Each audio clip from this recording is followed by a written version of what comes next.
si AJ nagsakay na sa ng horse.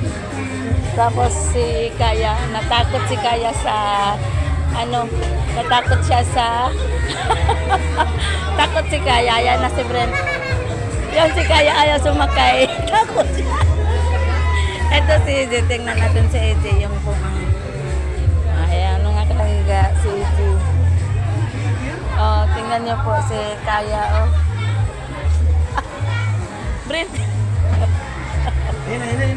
Lala. Ito, si Kaya, oh, nanibago siya. Oh, tingin-tingin siya. Takot siya, ayaw talaga niyang sumakay, oh. Ayaw talaga. Ano na? Tingnan natin po si Kaya. Dahil tatakot siya sa asong sumakay, oh. Miga siya, oh. Ngayon, oh. Yan. Gustong tumakas. Ayaw talaga niya.